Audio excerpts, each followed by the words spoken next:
everybody, welcome to EMC Now Playing Review.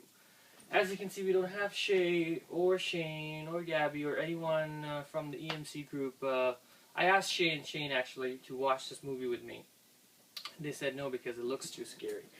And I don't think they'll watch this movie in theaters or they'll watch it ever, period. Which is a good thing and a bad thing. The good thing is the fact that it scared the shit out of me. So they're lucky that they didn't watch this movie, because I am home at around 4 p.m. and all the lights are on in my house. And yeah, it's a very scary movie. And the bad thing is that they're missing out on good cinema. I love movies, and I'll watch any type of movie, including horror. I can't say the same for Shay and Shane. I'm just kidding. But horror is my favorite genre. So this is up there for like horror movies. I think it's one of the best horror movies I've ever seen. Anyway, so let's get on with the review for The Conjuring.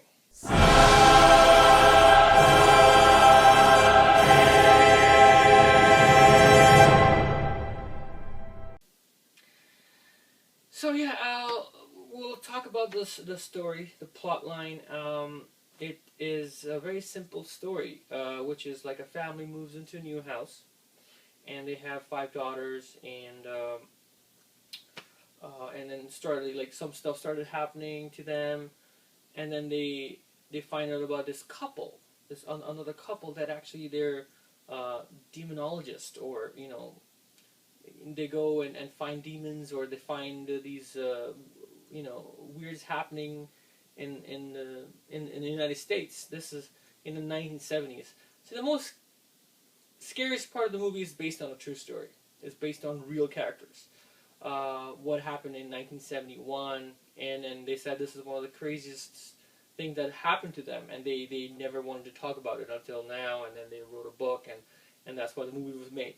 So simple storyline: a family moves into a new house, and stuff started happening, and these a couple, male and female, they go in and they try to fix the problem, and it kind of consumes them as well.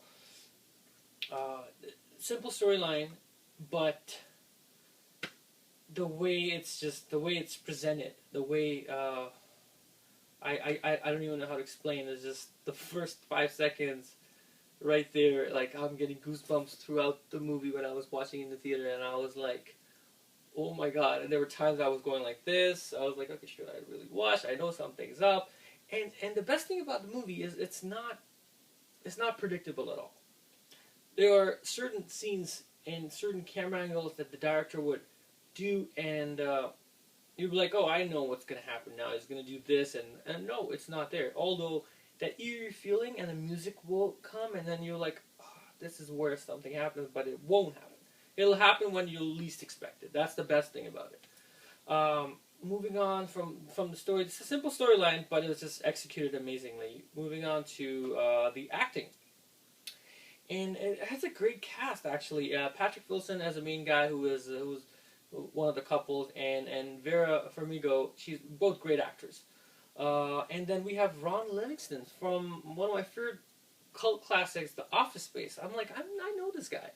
And I haven't seen him in any movies ever since Office Space, and now he's in this movie, and I was kind of glad. But, of course, it's not a comedy, but it's just he did a good job.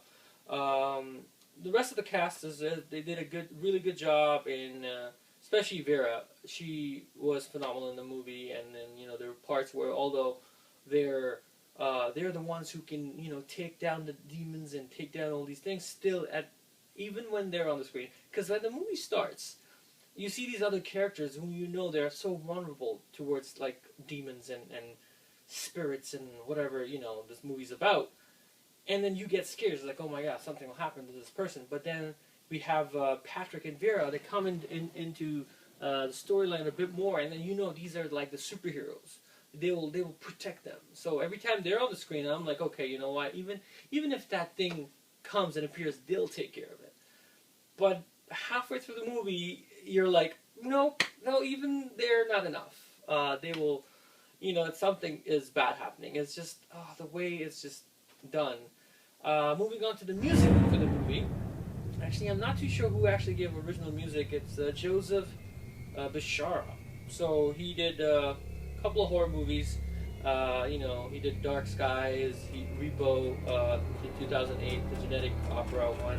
He did the Insidious movie and did Conjuring actually. So amazing, amazing music. It's the music that kind of really scares the shit out of you in this movie.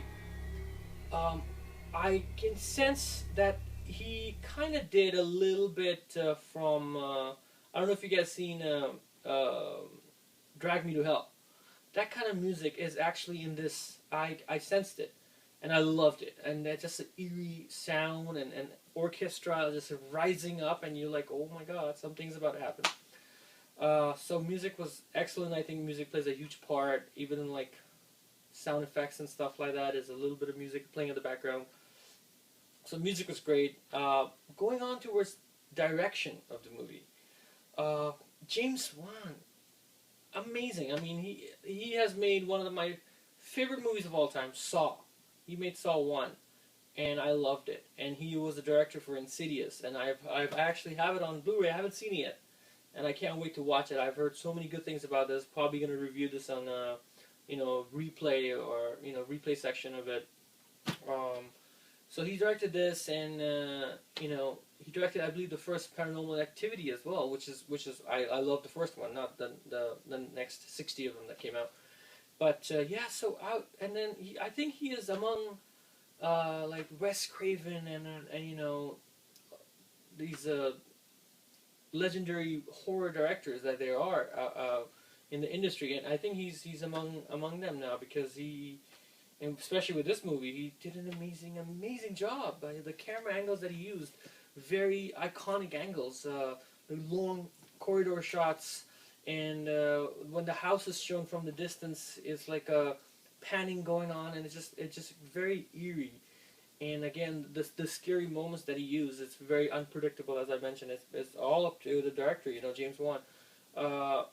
Excellent, just on the dot, scares the shit out of you. The theater was packed as well at a 1:30 p.m. show, and people were like, they were screaming and they were scared. And when I was leaving the theater, they were like, "Okay, I think I'm traumatized for life," because at the end of the movie, they actually showed the real pictures of those characters that they played from the 70s. So, like, the fact that it's based on a true story really kind of creeps up on you. Overall movie, I simply loved it. Just excellent, excellently done. Everything from start to end.